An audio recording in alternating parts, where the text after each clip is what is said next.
¿qué cambió o qué cambios viste después de ser mamá? O sea, ¿qué cambió en ti, en lo profesional, en las relaciones? O sea, cosas que dices, cabrón, no sabía que tenía yo esto o que yo podía pensar así o cosas que te sorprendieron de ser mamá. Todos los clichés que dicen que van a cambiar, todos esos los viví. O sea, de no vas a entender a tus papás hasta que seas papá. Sí, 100%, no los entendí. Ya no puedo ver cosas en la tele que tengan niños que están sufriendo. Chillas. No puedo, me da muchísima ansiedad, pero te estoy diciendo hasta divorcios. O sea, que veo a un niño que está sufriendo el divorcio y yo, no, es que ¿por qué? Y también es muy hormonal, como acabo de tener a mi hijo, todavía tengo 9 meses. Okay. Bueno, no acabo, pero todavía el cuerpo se está hormonalmente equilibrando, entonces y muchas mujeres lo viven y pocas hablan de eso, de que tienes a tu bebé recién nacido, vas bajando las escaleras y te imaginas, me voy a caer, lo voy a aplastar. No mames, justo me dice Sofía eso, mi esposa se llama Sofía también, y justo me decía el otro día eso, me decía, es que voy manejando y si se me cae, y si lo suelto, y si... No, sí, es muy hormonal. Eso es porque el cerebro de una mamá, sobre todo recién hecha, está hecho para que tu bebé sobreviva. Entonces, por eso te hace imaginarte esos escenarios. O sea, tiene una explicación química. Pero tú piensas que estás loca. Ajá. Porque, o sea, yo voy pasando al lado de un balcón y digo, se me va a caer. Es lo que me dice. O lo estoy bañando y se va a caer, o se me va a ahogar, o se me va a... Ajá, te da muchísima ansiedad. O sea, el otro día, mi hija tiene como unas banderitas colgadas en su cama. Y pensé, mi hija tiene ya casi 3 años. Pensé, ¿qué tal que una de las banderitas se suelta, se le amarra en el cuello, se ahorca? Y luego así como, wow, Sofía, wow. Y eso también, por eso tienes que tener mucho cuidado con la depresión postparto, con la ansiedad postparto. O sea, porque cuando ese tipo de pensamientos no te dejan vivir, entonces ya tienes que buscar ayuda. Es como, entonces esto ya está haciendo mucho más de lo que puedes manejar. De control. Ajá. Entonces... todos los clichés me decías. Entonces eso sentí mucho. O sea, dejé de pensar en mí solamente 100%. O sea, a mí como me preguntan, ¿cuándo supiste que querías tener hijos o que estabas lista para tener hijos? El momento que yo sabía que ya estaba lista para no ser egoísta, o sea, ya puedo pensar en alguien más. Ahí fue cuando dije, ya puedo tener hijos. Pero ¿y por qué pensaste que ya podías no ser? O sea, ¿qué pasó a tu alrededor que dijiste, ya puedo pensar en alguien más? Pues ya estaba, en mi carrera ya estaba bastante sólida. Ya había conseguido, no, porque pues no es como que fui al súper por él, ¿verdad? Pero, o sea, ya había conocido a alguien con el que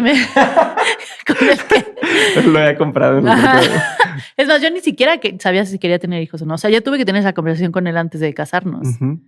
Casi cortamos por esa conversación. Porque yo realmente nunca me había sentado a pensar si voy a tener hijos o no voy a tener hijos, porque nunca había conocido a alguien que me hiciera pensar que quería tener hijos. Y tuve que trabajar mucho internamente para pensar, pero ¿por qué no quiero tener hijos?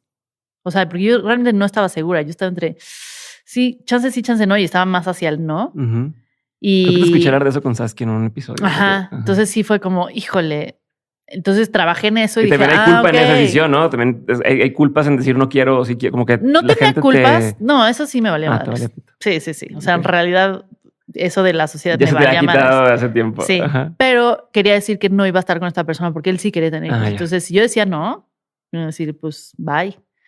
Y tampoco quería que me presionara eso. Es como, pues, si no es él, no es él. Y voy con alguien que no quiere tener hijos. Pero entonces me senté porque cuando yo decía no, había algo que decía, no, pero lo estás diciendo por las razones incorrectas. No es un no de no, la neta me da hueva, nunca quiero tener hijos, sé que no quiero tener hijos. Era un no porque me daba miedo tener hijos. Entonces, ya que trabajé con eso, dije, ok. ¿Pero qué te da miedo tener hijos? ¿Te da miedo Me da miedo la relación que iba a tener con ellos, me da miedo si iba a ser buena mamá o no, me daba miedo el repetir patrones que a mí no me gustaron, me daban miedo muchas cosas. Y también perder libertad, el hecho de que la mujer se echa el 90% de la chinga, por mi cuerpo, por todo. O sea, como, ¿qué va a ser eso? Y yo odié el embarazo. Los dos, me caga estar embarazada. Me parece el peor estado. Cuando toda la gente sube sus videos y yo, súper... no, es como, ¿sabes qué? Cuando me dicen, es el mejor estado. Y yo, pues, ¿cómo estabas antes, güey? Que ese es tu mejor estado. O sea, qué mal la estabas pasando. En pandemia 1, donde no puedes hacer nada, no puedes entrar a ningún lugar. Bueno, al menos en Monterrey. Eso no me importó. Se volvía loca porque no podía entrar a ningún lado. Entonces, quería ir hasta el súper o lo que fuera. Entonces, embarazada no puedes. Eso no me molestaba nada. Sí. O sea, de hecho, mejor para mí. Pero yo tenía mucho dolor en la cadera y eso, pero desde los 4 meses. La espalda, entonces no. Era una cosa que se llama pubitis. o pubalgia. Y es como si te hubieran dado una patada en los huevos, pero todo el día. Todo el día sientes eso. Constante. Entonces, es dolor crónico, es muy cansado. Pero no podía ni dormir. ¿A cuánto tiempo fue eso? ¿A los 4 meses? A los 4 meses del primer embarazo. Todavía ¿qué son? Y conforme te va creciendo el bebé es peor. No mames. Y eso estuvo horrible. Y luego, entonces ya no podía hacer tanto ejercicio porque me dolía horrible. Y luego cuando tienes, y seguramente tu esposa lo vivió también, cuando tienes una hija ya y estás embarazada, no tienes tiempo ni de descansar, ni de sentirte mal, ni de quejarte, ni de sentir al bebé. O sea, llega el momento que acaba el día y es como, no, sí lo sentí, no me acuerdo. Eso pasaba. Que el primero era luego. Sí. Y googleabas todo y te enterabas de todo. Y en el segundo era como. Acabar tiene un sentido de culpabilidad un poquito de no poder dedicarle el tiempo. Y hasta cuando nacen. Cuando nacen también. Okay. Entonces, todo eso me cambió porque, pues, obviamente yo no sabía cómo era ni mi cerebro ni mi cuerpo después de un embarazo y después de un bebé. Y la culpa y porque tenerlos es fácil, educarlos está cabrón. Okay. Eso es lo que a mí más trabajo me ha costado porque es como, ¿qué le quiero enseñar? ¿Qué no le quiero enseñar? ¿Qué patrones estoy repitiendo? Tengo que tener cuidado con esto. Todo. Tienes que estar todo el tiempo pensando cómo estás afectando a otra persona y eso es súper cansado. Okay. O sea, porque para tener hijos, lo primero que tienes que pensar es no quiero poner personas allá afuera que sean unos hijos de puta. Sí, o sea, unos ojetes. Gente que a nadie le caiga bien. Qué hueva traer a alguien al mundo para que eso. Estén juzgando a todo el mundo. Que sean malas personas. O entonces estás como todo el tiempo. Que sea la persona que llega de la escuela con el reporte de le pegó al otro. Y va a pasar, seguramente va a pasar. Pero ¿cómo vas a manejar eso? ¿Cómo le voy a explicar a mi hija de las emociones y cómo manejar las emociones? Porque tampoco puedes tener niños que no se enojan o que no se frustran. Entonces, a mí, por ejemplo, nunca me enseñaron a lidiar con mis emociones, ni con el enojo, ni con el fracaso, ni con el nada. ¿Se evitaba o qué? Pues no se hablaba. Nada más era como, está enojada, no te enojes.